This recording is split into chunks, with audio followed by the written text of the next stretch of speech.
abuse. And those are some of the headlines. This is Democracy Now!, democracynow.org, the War and Peace Report. I'm Amy Goodman. And I'm Juan Gonzalez. Welcome to all of our listeners and viewers around the country and around the world. Former Florida Senator Bob Graham is calling on President Obama to reopen the investigation into the September 11th attacks after new information has emerged about the possible role of prominent Saudis in the 9/11 attack. According to recent news reports, a wealthy young Saudi couple fled their home in a gated community in Sarasota, Florida, just a week or so before 9/11, leaving behind 3 cars and nearly all of their possessions. The FBI was tipped off about the couple, but never passed the information on to the September 11th Commission, even though phone records showed the couple had ties to Mohamed Atta and at least 10 other al-Qaeda suspects. Former Senator Bob Graham described the news as, quote, the most important thing about 9/11 to surface in the last 7 or 8 years. Graham said the key umbrella question is what was the full extent of Saudi involvement prior to 9/11 and why did the U.S. administration cover this up? Back in 2004, documentary filmmaker Michael Moore drew attention to the fact that the White House had also approved planes to pick up the bin Ladens and numerous other Saudis shortly after the Twin Towers were hit. In this clip from his documentary Fahrenheit 9/11, Michael Moore speaks with Democratic Senator Byron Dorgan of North Dakota, who was on the Senate Subcommittee on Aviation at the time.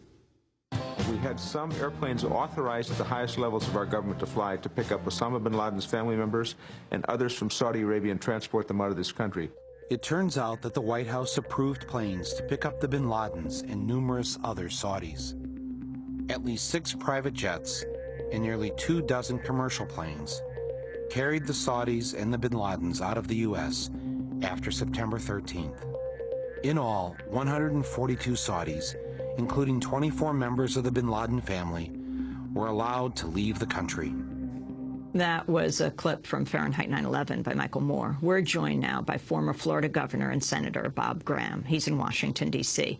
As the chair of the Senate Select Committee on Intelligence, a post he held on September 11, 2001, he chaired the Congressional Joint Inquiry into the deadly attacks. He's just written a novel called Keys to the Kingdom. Senator Bob Graham, welcome to Democracy Now! Let's start with this new information that we have learned. It may not be new information to the government, but talk about this Saudi couple in Sarasota, Florida. Thank you, Amy, and good morning. One of the questions around 9/11 is whether these 19 hijackers were operating alone or whether they had a support network that assisted them and gave them anonymity. It's been my feeling that it was very unlikely that they could have been successful without such a network. We know a great deal about the network component that existed in San Diego. What we've just learned is about another pod of this network in Sarasota. What we know to date is that there was a wealthy Saudi family living in a gated community near Sarasota which had numerous contacts with Atta, the leader of the hijackers, and 2 others who were doing their pilot training near Sarasota. We also know that this family left the United States under what appeared to be very urgent circumstances on August the 30th, 2001, just before 9/11.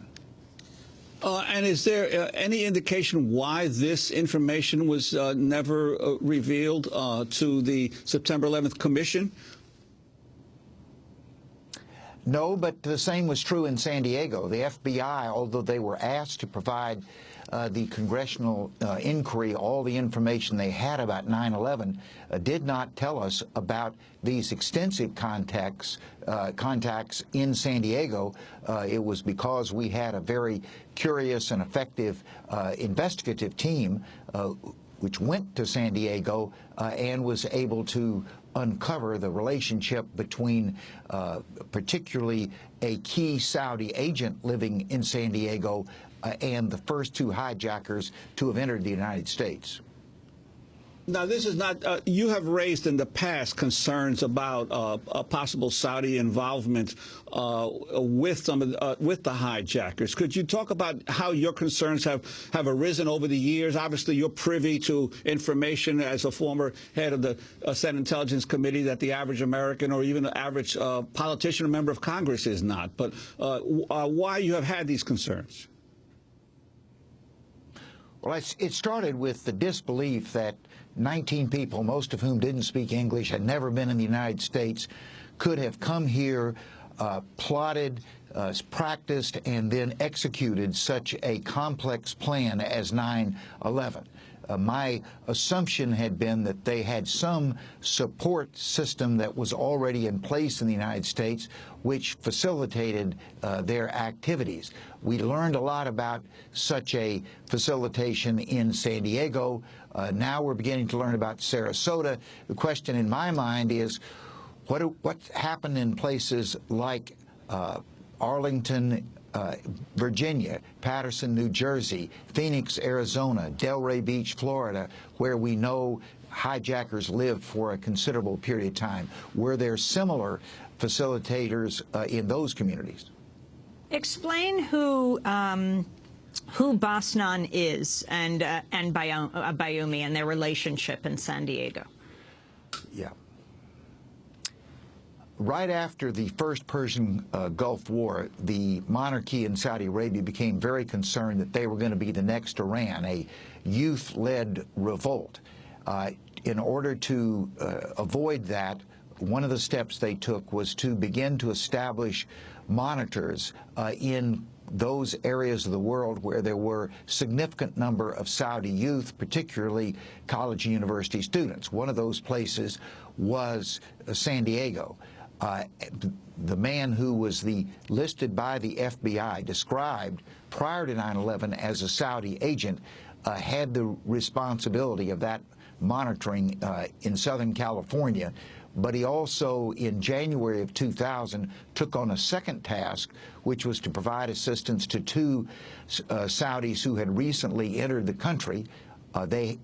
We know that they had been very important and experienced operatives of al-Qaeda because, among other things, they had just attended a summit of terrorists held in Kuala Lumpur, Malaysia, the first week in January in 2000. The Bayoumi, the agent in San Diego, and Bosnan, who was the successor to Bayoumi, provided substantial assistance to these two men. Now, it appears in Sarasota that the facilitators may not have come from this same network of persons who were monitoring students, but rather from people who were close to the royal family and were considered reliable and who were given this assignment of helping hijackers. Can you talk, Senator Graham, about the 9/11 Commission and the suppressed pages of that commission, what you believe is in them, and if it links to the Saudi royal family? The suppressed pages were in the Congressional Joint Inquiry. We worked diligently throughout 2002 to gather as much of the information as we could and to make recommendations. We had an 800-plus page report, one chapter of which related primarily to the role of the Saudis in 9/11, was totally censored. Every word of that chapter has been denied to the American people. One of the reasons that I wrote a novel, Keys to the Kingdom, was because I felt that that was a means of beginning to tell the American people some of the things which they have not been able to be told because of the degree of cover-up that has surrounded the Saudi activities in the United States prior to 9/11. And your novel is based on a fictional former senator from Florida who's basically involved in trying to ferret out the secrets that the rest of the public is denied knowledge of. Could you talk a little bit about the novel? The novel does commence with a retired U.S. senator who's living in Florida, who is obsessed with the unanswered questions of 9/11. He contacts a young intelligence officer who had previously worked with him in the inquiry into 9/11 and asks if he will come to Florida to discuss what the senator's concerns are and some ideas of how to find those answers. The senator also writes a very detailed memorandum which he would use for his discussion with the young man. Unfortunately, before that meeting can take place, the senator is killed in a very suspicious hit-and-run accident. That event starts the action of the novel as the young intelligence officer reads the memo, agrees to undertake this assignment, as well as attempting to find out who killed Senator Billington. Now, you had written in 2004 a nonfiction book called Intelligence Matters that was heavily censored. Is this why you're choosing to write a fictional book now that actually deals with a number of the issues that you were not able to get out more than 5 years ago? Yes, the standards of censorship are much lower if you are not representing the book to be reality, but rather fiction. The fact is that Keys to the Kingdom, about 40% of the material is truth, with the exception that I changed the names of most living people. Another 40% is fiction, and 20% is a blend. Now, you've been critical of the Bush administration, the second Bush administration, and its handling of the aftermath of 9/11, specifically in terms of beginning to develop the plans for the invasion and occupation of Iraq. Could you talk about how you reached these critical conclusions and what affected you in terms of taking that stance? Well, the first concern about the degree of cover that has been given to the Saudi relationship around 9/11. There are multiple instances in which the Bush administration precluded the official investigators, a Citizens 9/11 Commission, and our Commission of the Congress, and denied to the American people information which was not of a national security level, but rather could have been politically embarrassing. A year after 9/11, the Senate was debating whether to authorize the United States to go to war against Iraq. I was strongly opposed to that.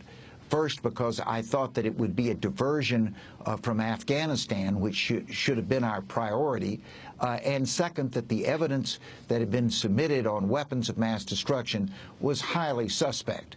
I'm afraid that, as it has turned out, the fact that we are still in Afghanistan 10 years later is in large part because we shifted our focus to Iraq, and, of course, there were no weapons of mass destruction in Iraq.